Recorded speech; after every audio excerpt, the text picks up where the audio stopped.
Now after the gross features, it is the types of the placenta. In this class we will discuss the important types. There are so many types of the placenta, but we will discuss the points which are frequently asked in the examination, and these are important clinically also. First of all, on the basis of attachment of the umbilical cord. As we know, this umbilical cord is attached to the fetal surface.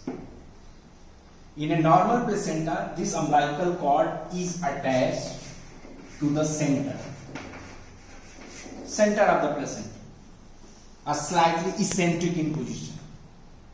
But the first, it is the battledore placenta. What is battledore placenta? This diagram. In this diagram, this is the fetal membrane. Yellow color, it is the fetal membrane, and this green, it is the placenta, and this is the umbilical cord.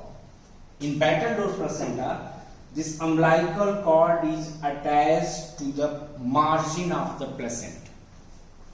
Means, when this umbilical cord, it is attached near the peripheral margin of this placenta, it is known as the battledore placenta.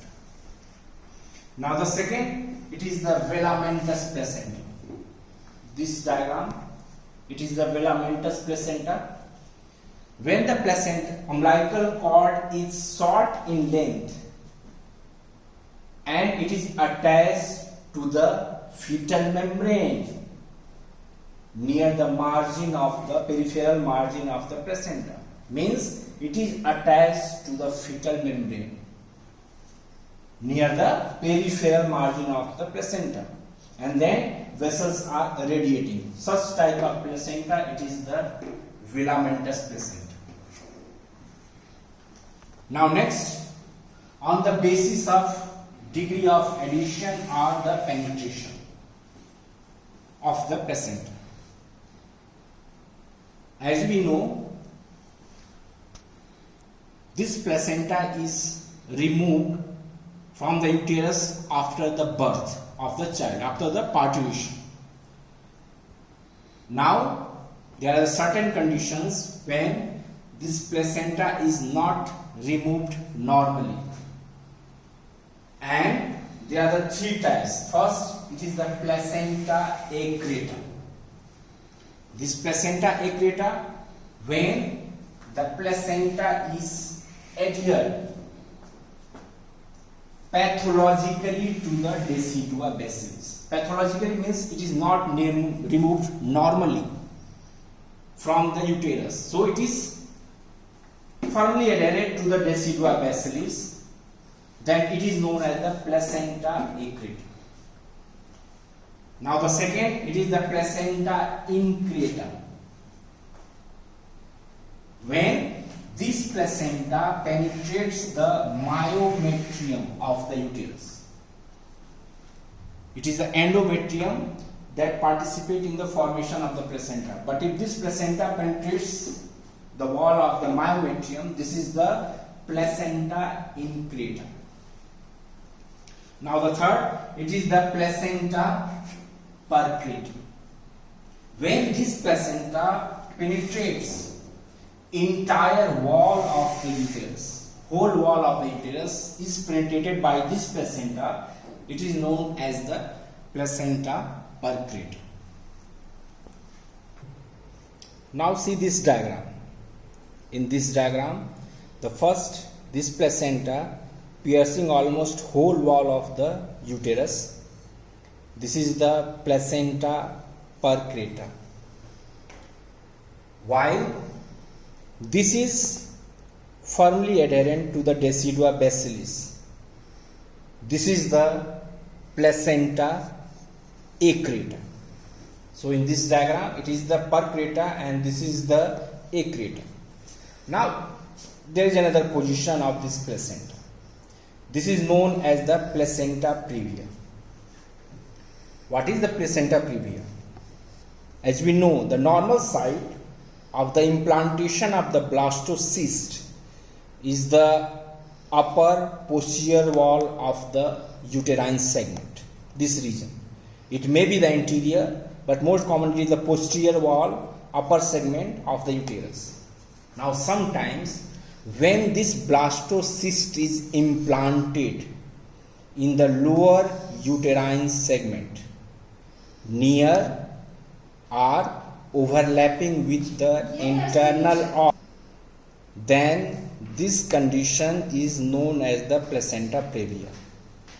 Means the placenta previa is basically the abnormal implantation of the blastocyst.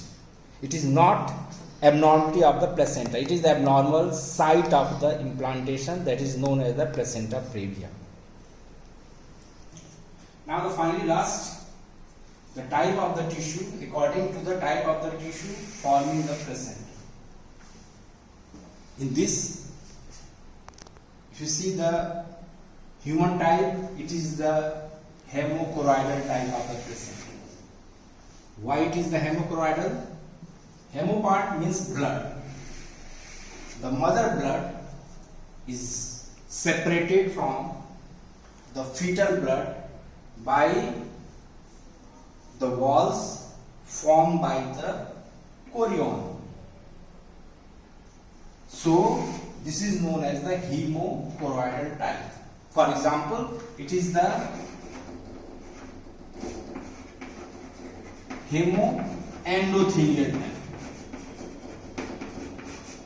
Hemoendothelial type means the mother blood separated from the fetal blood by only endothelium. There is no syncytotrophoblast, cytotrophoblast, only the endothelium of the capillaries is present. This is the hemoendothelial type of the placenta, and it is present in the rabbit. Right. Now, if we see the placental membrane, before 4 months of the pregnancy, this placental membrane has the 4 layers.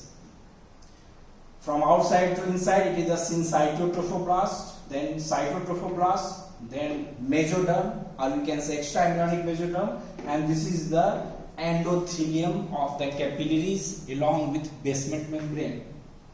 So these structures acts as a barrier. Separate, it is the mother blood is present in this intervenous space, while the fetal blood present in this space, and exchange takes place through barrier. As the pregnancy progresses, or we can say after 4 months, these 4 layers placental membrane becomes 3 layer or sometimes 2 layer. This cytotrophoblast layer disappear, and this mesoderm becomes the thing. And as we know, it is to increase the efficiency of this membrane so that exchange of the material can easily take place between the mother and the fetus.